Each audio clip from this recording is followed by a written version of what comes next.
Hello, everyone. Last time we talked about writing resumes. Today, we are going to focus on something equally important but often underestimated: cover letters. Do employers read cover letters? The answer is yes. Let me show you some important statistics. 87% of interviewers read them. 65% even use them to decide whether you get a job interview. 81% point out that they prefer tailored cover letters. So, today's takeaway is simple. Your cover letter can determine whether you can get an interview or not.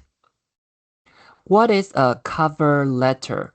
A resume shows evidence, but a cover letter shows who you are. Explain why you want the job. It shows how you match the position. It highlights your most relevant achievement. So think of this like this. Your resume presents facts. It is a piece of evidence. And your cover letter is your face that demonstrate your voice and show your strategies in the workplace. Think of your cover letter as a tool to buy you the ticket for the job interview.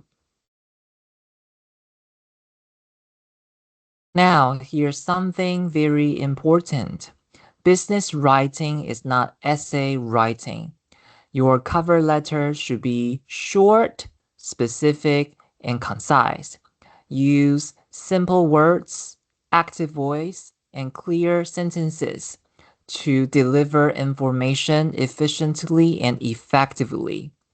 Avoid clutters. Clutters refer to long, complicated sentences or unnecessary details.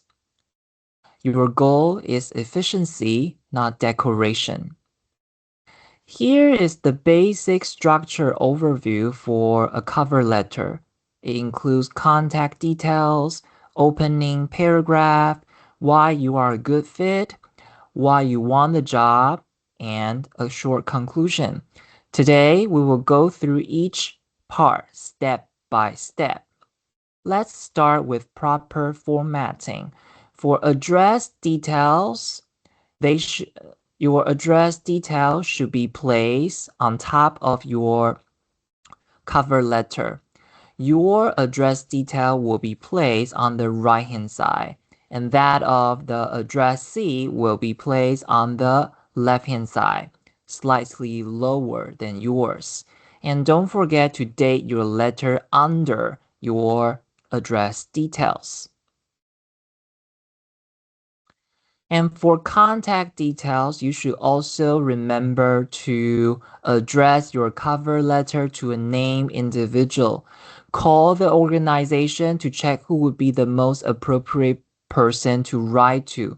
Generally, some applicants might simply use Dear Hiring Manager, but if you can address the person with appropriate names, that will be the best. For your opening paragraph, you should do the following. Introduce yourself, state your purpose, mention the job, create a strong first impression. How do you create a positive hook?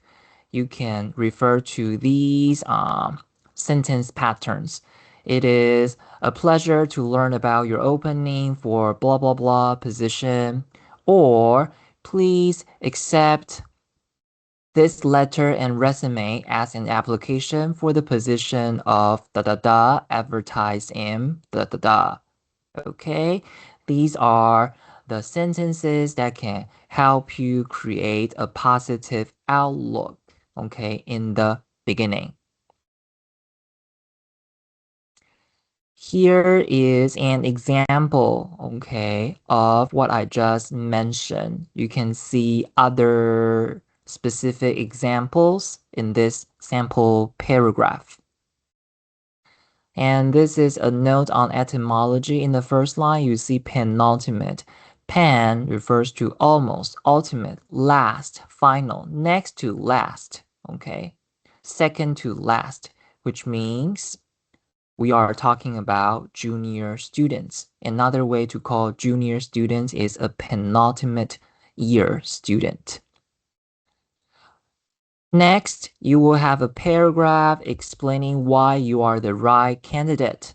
This is the most important part of your cover letter. Here's what you should do. Refer to your resume. Don't forget your resume is your evidence. And don't just repeat what you put down on your resume, okay?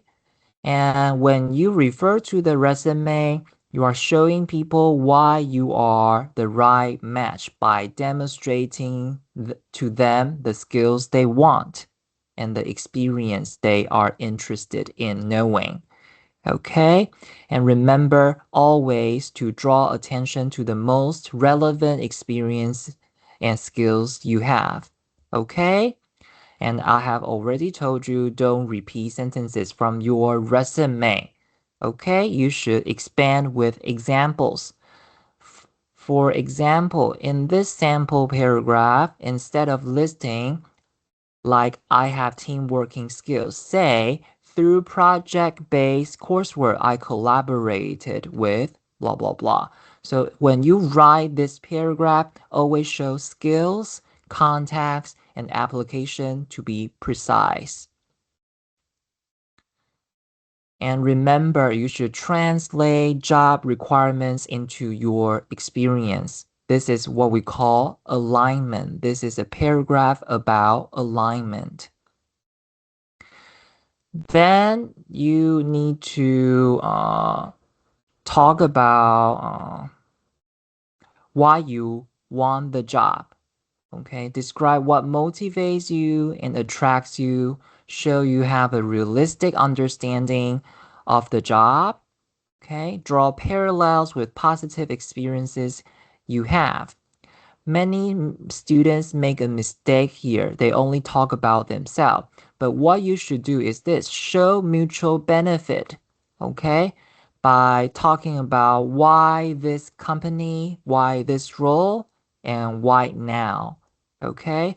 So take a look at some of the strategies employed in the sample paragraph here, okay?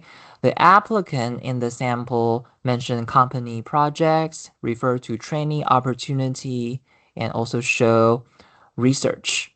Okay, so you are not these strategies shows that you are not randomly applying. You are intentional. Okay, you are intentional. Okay, and then you will end it with a positive conclusion. Your closing should reaffirm your value and show confidence. Okay, and more importantly, express interest in an interview. For example, you can say it will be a pleasure to speak with you in person about my qualification in this position. Okay, avoid using weak or overly polite language. Okay. So confidence is clarity and readiness. And here is another sample sentence that shows your expectation of a reply. I look forward to your reply. Okay. And in the sample here, you can see exactly what I just described in the previous page. Okay. And let's take a look at some notes on tone, okay? This is especially important for all of us. Sometimes due to cultural habits, students write like this. I was lucky to have the opportunity if I have the honor. These sound passive and lack confidence. Instead, write, I completed an internship and I would love to discuss this opportunity. Your tone should be direct, confident, and professional. Okay, so these are the example sentences that you should avoid using. Okay, and you will end your letter with a courtesy and signature. Okay, like yours sincerely and then your full name. So keep it simple, clean, and professional. All right. Now that you understand the structure and strategy, let's apply what we have learned. The same, I have two tasks for you. The first task is an individual task. It's optional. Please read through the sample cover letters provided on Tron class and do the following. Evaluate the strength and weaknesses of the letter and try to give some suggestions or raise questions for each applicant. Okay? And remember, you should compose a cover letter tailored to a specific job position. Your letter should demonstrate what you have learned from our video lecture here. All right. I hope you have found the lecture informative. I look forward to reading your letters. See you. Bye bye.